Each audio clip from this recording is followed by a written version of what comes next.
So 35% tariffs. I mean, we already have, I think there's a 50% tariff on steel and aluminum.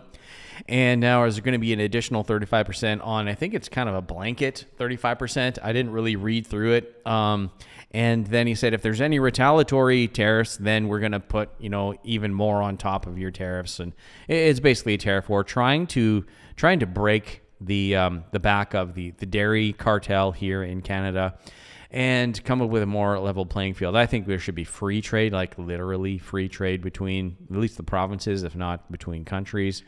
Just makes things better for everyone. But I can see where Trump's coming from. But, let's dig into these numbers and see how Canadians should be, structuring their finances and what they should be prepared for.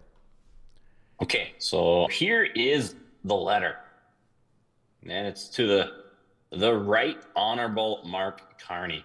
I feel like maybe it should have just been addressed, "Hey, bro," because I think they're a little better connected than people would think. But dear Mr. Prime Minister, it is a great honor for me to send you this letter in that it states the strength and commitment of our trading relationship and the fact that the United States of America has agreed to continue working with Canada despite Canada having financially retaliated against the United States.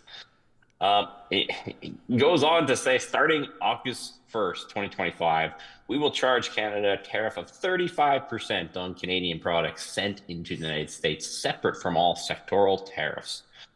Goods transshipped to evade this higher tariff will be subject to that higher tariff. As you are aware, there will be no tariff if Canada or companies within your country decide to build or manufacture a product within the United States. And in fact, we will do everything possible to get approvals quickly, professionally, routinely. In other words, in a matter of weeks. If for any reason you decide to raise your tariffs, whenever the number you choose to raise them by will be added onto the 35% we charge. Interesting. And he goes on to talk about how, the tariffs are, because of fentanyl, because of dairy, it's a threat to national security. And if Canada works with me to stop the flow of fentanyl, we will perhaps consider an adjustment to this letter. These tariffs may be modified upward or downward, depending on our relationship with the country. You will never be disappointed with the United States of America. it's a great question. Oh my gosh. It's become rather comical now, but the first part is like, where was this posted? This was posted as of the time of this recording. The only place that this has been posted was on Trump's Truth Social. That's it. So the next part to go is because you can go to the White House website, and you can see that as of right now, this letter, it's been, probably about 12 hours, a little more than 12 hours since this letter was posted. It doesn't exist anywhere other than Trump's Truth Social. And so wherever you're seeing it, it's basically they've taken it from there. And, here we are. We're discussing the tariff war on Truth Social. And welcome to 2025 that we have. Okay, so social media. I mean, without social media, we wouldn't know what's going on in the world. Basically, it's a tweet. He's tweeted out his tariff policy against Canada. Great. All right. That's right. And let's, what does the market actually think of this? This is, I think, very, very telling what the market actually thinks of it, because we've seen tariffs removed, we've seen tariffs scaled back, we've seen deadlines extended. Now we see, official letters that appear only on Truth Social, but not on official government websites or any other, official notions. What does the market actually think of it? Here is the TSX as of today. It is down 0.4%. 0.4%. 0.4. Yeah, 0.4%. Not even down 1 percentage point. Very close.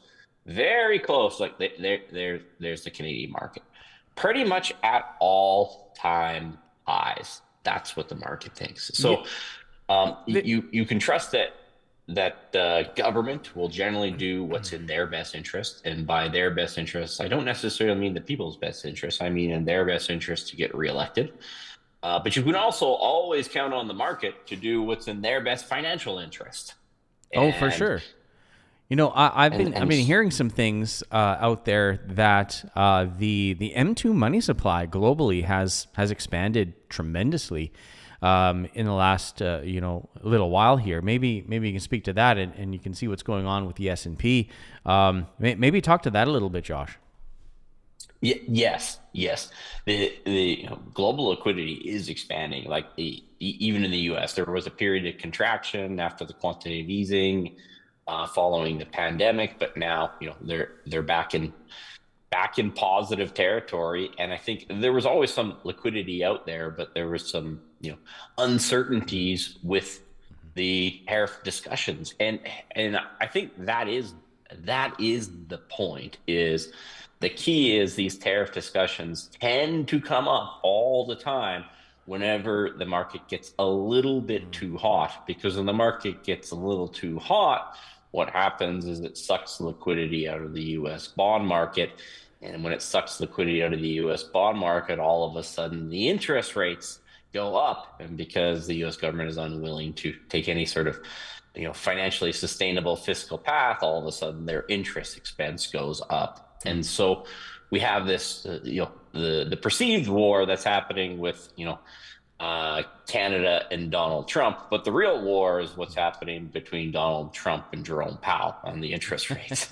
Yeah. And so just like clockwork, whenever the market gets, too hot, all of a sudden Trump, he kind of sounds the tariff alarm bells in a kind of a chaotic mechanism where, for example, that there's 35% out of nowhere. And, this was not the only letter that Trump sent out. Trump sent out, these letters to other countries at the same time. But it's really, it has been the path, because if the market gets too hot, all of a sudden you're going to have interest rates rise. And he has an uncooperative dance partner at the Federal Reserve in Jerome Powell. And so, and why do I think the market agrees that this is unlikely to be anything at all, if it's even if it's implemented at all, it wouldn't be sustained. And I think that's what the market's perception is of that right now. Because if the market thought that there would be 35% tariffs, the CBC will tell you that there's 35% tariffs and the sky is falling and Trump is the next Hitler. But the market doesn't lie like the CBC.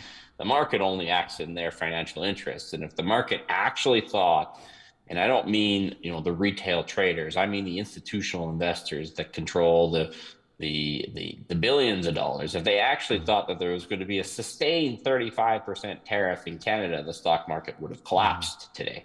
But that hasn't happened, right? We're not even down 1 percentage point on the day. And so there you go. Now we're at 0.35% as of right now. So, I mean, what to think about it is you're going to hear all of the same saber rattling that Trump is the enemy and he's the problem with our economy, which is good for that's good for the liberals too, because as long as they have a boogeyman to blame, they don't have to take responsibility for. I mean, I think our jobs numbers came out today. We're still, about 6.9% unemployment, and the wages are pretty much frozen. The median Canadian wage hasn't moved at all in basically a year. And so without a boogeyman to blame, they'd have to take responsibility for that. So they love the chaotic trade discussions, because it gives them someone to blame for the financial situation in Canada. But the market ultimately doesn't believe any of it. And Yeah, I mean, would everything suggest, seems to be going pretty steady with the market. I even looked at other things today, and it looks like it's going strong. But there was I'm not sure if it was actually reported on the CBC, but earlier in this year, just in the last few months here, it was shown that the government of Canada was selling off U.S. Treasuries. Is that true? Did that actually happen? They sold off a whole bunch of U.S. Treasuries? I don't know if it's that significant, really, in Mm-hmm. terms of the U.S. Treasuries that they sold off, and what they bought back if Yeah. it's denominated in U.S. dollars in equivalent. So I can't really speak to that right now, Trevor. But I don't believe they've materially reduced their exposure to the U.S. Mm. dollar, to my knowledge, anyways. I haven't seen any data that says that. But would they have sold short-term treasuries and bought long-term bonds, or Right. other instruments denominated in U.S. dollars? Potentially, right? But I Yeah. don't believe the Canadian government has materially moved their Mm. their exposure to U.S. dollars, because I mean, what would they buy in its place? Would they buy another crappy fiat currency? Certainly they're not going to buy any gold, like responsible countries have been buying hard assets, right? Yeah. I don't think they would. Essentially, they're operating on the same fiat Ponzi system, which is, the U.S. government is supposedly, at one time, was based on gold, still has the largest gold holdings, but no longer ties their currency any relation to gold. And every other, pretty much every other Western country bases, holds U.S. Treasuries as their main reserve asset. And so that's still the fiat Ponzi game that everyone's playing. But ultimately, does the market think that there's going to be a big pullback in international trade? It's like, no, the S&P 500 is pretty close to all-time highs. The TSX is pretty close to all-time highs, and that liquidity is starting to flow into the market. And where does that flow? It's like we have Bitcoin at 159,000 Canadian at this point. So um, what Mm-hmm. does the market actually think? It's like, I think the market agrees that they're waiting for the new regime. And I don't mean the one that you elect.